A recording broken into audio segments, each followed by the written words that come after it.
Good morning, students. Welcome the TSN school. Now we'll continue our last lesson, chapter number 4, The Diary of Annie Frank. मैंने आपको last class में बताया था कि कैसे जो एनी फ्रैंक है वो अपनी डायरी स्टार्ट करती है, कैसे उसे अपना रियल फ्रेंड बनाती है, क्योंकि वो ये फील करती है कि मेरे पास एक रियल फ्रेंड नहीं है। और जो डायरी होती है उससे हम अपनी सारी बातें, पर्सनल बातें भी शेयर कर सकते हैं, क्योंकि हमें पता होता है, उससे पूरा ट्रस्ट होता है कि वो किसी और से शेयर नहीं करेगी, वो हमारी पर्सनल थिंग्स हैं। इसलिए वो अपनी डायरी मेंटेन करती है और उसके अंदर काफ़ी कुछ अपने बारे में लिखती है। जब वो अपने स्कूल की बात बता रही है कि हमारे स्कूल में क्या चल रहा था, कि जब हमारे छुट्टियां जब ख़त्म हुई थी उसके बाद ये था कि अब टीचर्स डिसाइड करने वाले थे, रिज़ल्ट बताने वाले थे कि कौन नेक्स्ट क्लास में जाने वाला है, कौन इसी क्लास के अंदर रहने वाला है। उस चीज़ के लिए सब आपस में, मतलब जो उसके बाकी फ्रेंड्स थे, जो क्लासमेट्स थे, वो क्या कर रहे थे, शर्त लगा रहे थे, बैट लगा रहे थे कि नहीं मैं तो क्लियर हो जाऊँगा, ठीक है। बट उसे वो कहती है कि टीचर्स का जो होता है वो एक तरह से कोई हम गैस नहीं कर सकते कि जो टीचर है वो क्या करने वाला है, क्या डिसीज़न लेने वाला है। इस चीज़ के बारे में वो बताती है। क्या वो कहती है कि मुझे और मेरी फ्रेंड को तो श्योर था कि हम लोग क्या हो जाएंगे, नेक्स्ट क्लास में चले तो जाएंगे, बट उसे किसका डर था, मैथ्स का, क्योंकि जो उसके जो मैथ्स के टीचर थे वो काफ़ी ओल्ड एजेड थे और वो बहुत ज़्यादा मतलब सीरियस टीचर थे जो मैथ्स के थे, मिस्टर केसिंग। वो हमेशा उसको डांटते रहते थे और वो काफ़ी सालों से उससे गुस्सा थे। क्यों गुस्सा थे, क्योंकि वो बहुत ज़्यादा बातें करती थी। और मिस्टर किसिंग ने उसे क्या दिया था, एक होमवर्क करने को दिया था, एक ऐसे राइटिंग लिखने को दी थी। टॉपिक क्या दिया था, a chatter box. Chatter box means बातूनी, जो बहुत ज़्यादा बातें करता है, बहुत ज़्यादा बोलता है। तो जो एनी फ्रैंक है वो बताती है कि मैंने जब अपना लास्ट मतलब जब इवनिंग के बाद जब मैंने अपने बाकी सारे काम फिनिश किए, होमवर्क फिनिश किया, उसके बाद मैंने स्टार्ट किया एज ए राइटिंग लिखना। किस पर, चैटर बॉक्स पर। काफ़ी देर तक उसने सोचा, उसके बाद में उसने एक आइडिया आया और उसने जो एज ए राइटिंग थी वो कितने 3 पेज की ऐसे राइटिंग लिख दी। और उसके अंदर उसने क्या बताया, एक बात अपनी रखी कि ये जो चीज़ें हैं, जो एक बात करने का जो तरीका होता है, जो ज़्यादा बोलने वाला जो गुण है, वो विद्यार्थी का एक तरह से गुण होता है। क्यों? क्योंकि जो विद्यार्थी ज़्यादा बोलते हैं तो वो एक अच्छा ही गुण होता है, एक विशेष गुण होता है। वो बताती है कि जो मेरी मदर थी वो भी बहुत ज़्यादा बोलती थी, इसलिए ये गुण कहाँ से मिला है मुझे, इनहेरिटेड मिला है, मतलब उनकी विरासत में मुझे एक गुण मिला है।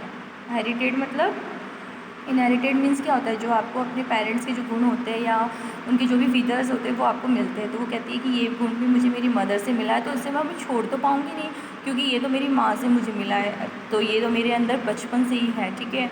तो इस चीज़ को मैं बुरा भी नहीं मानती और इस आदत को मैं कभी छोड़ भी नहीं पाऊँगी। So we'll continue this lesson. Mr. Kissing had a good laugh at my arguments, but when I proceeded to talk my way through the next lesson, he assigned me a second essay. This time it was supposed to be an incorrigible chatterbox. I handed it in, and Mr. Kissing had nothing to complain about for 2 whole lessons. कहती है कि mister Keesing जो थे, उन्होंने जब मेरा arguments पढ़े, जो मतलब मैंने लिखा था एज ए राइटिंग के अंदर, उसको पढ़कर वो बहुत ज़्यादा हंसे, बहुत ज़्यादा हंसने लगे। फिर उन्होंने उसके बाद कहते कि वो बहुत ज़्यादा हंसे उस ऐसे राइटिंग को। उसके बाद जब नेक्स्ट टाइम आया तो मैं फिर से बहुत ज़्यादा बोलने लग गई थी, क्लास के अंदर मैं हमेशा बोलती थी। तो उन्होंने फिर से मुझे पनिशमेंट दिया और पनिशमेंट में उन्होंने मुझे एक और ऐसे राइटिंग लिखने के लिए दिया। और उसका टॉपिक उन्होंने क्या रखा कि ऐसा बातूनी जिसे कभी सुधारा ना जा सके। मतलब पहले तो टॉपिक था सिर्फ बातूनी, अब उन्होंने ऐसा टॉपिक दिया कि उसमें लिखा हुआ था कि ऐसा बातूनी, जो ऐसा बात करने वाला जो जिसे कभी सुधारा ना जा सके। तो कहती है कि मैंने वो भी सर को लिख कर दे दिया।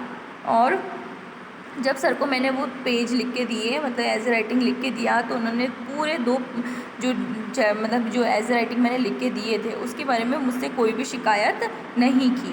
How ever during the third lesson he had finally had enough. Annie Frank, as punishment for talking in class, write an essay entitled "Quack Quack Quack," said Mistress Chatterbox.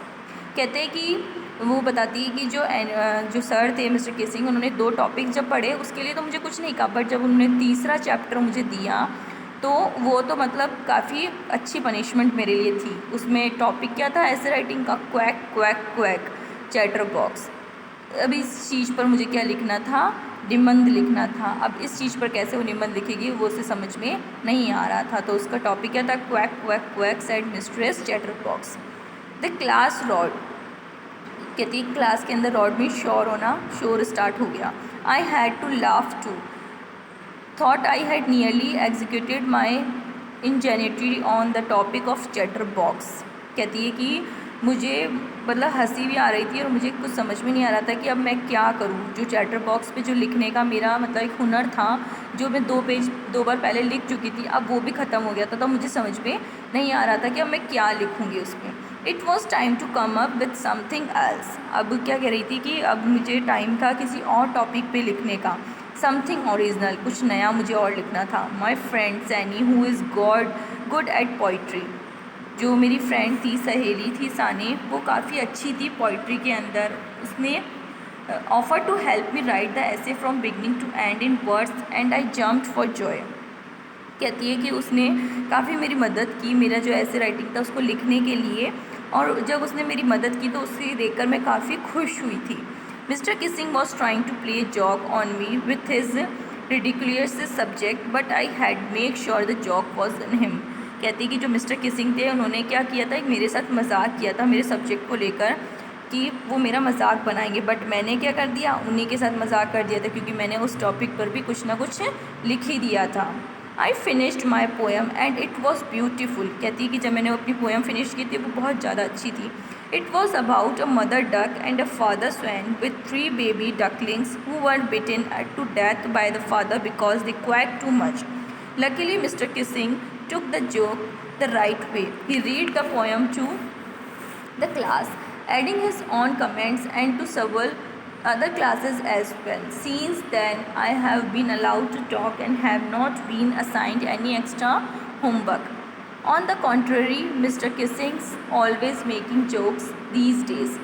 कहती है कि मैंने जो अपनी पोएम थी वो जब एंड किया उसका, तो वो पोएम बहुत ज़्यादा अच्छी थी, बहुत ज़्यादा सुंदर थी। कहती है कि मैंने उसमें स्टोरी लिखाई थी कि एक जो माता थी, मतलब एक मदर थी बतख, और जो पिता थे, फादर जो थे वो क्या थे, हंस थे। उनके 3 बच्चे थे और उन्होंने जो फादर थे उन्होंने अपने बच्चों को काट कर मार डाला था। क्यों? क्योंकि वो बहुत ज़्यादा बोलते थे, बहुत ज़्यादा बातें करते थे, इसलिए उसके फादर ने क्या किया था, उन बच्चों को, अपने बच्चों को मार डाला था। तो कहती है कि जब मिस्टर किसिंग ने उसे मतलब पढ़ा तो पहले तो उसका मजाक बनाया, और उसके बाद उन्हें इस बात मेरी समझ में आई, और उन्होंने वो जो पोएम थी वो इतनी अच्छी पोएम थी कि उन्होंने मेरी क्लास में भी सुनाई और दूसरी कक्षाओं में भी उसको सुनाया।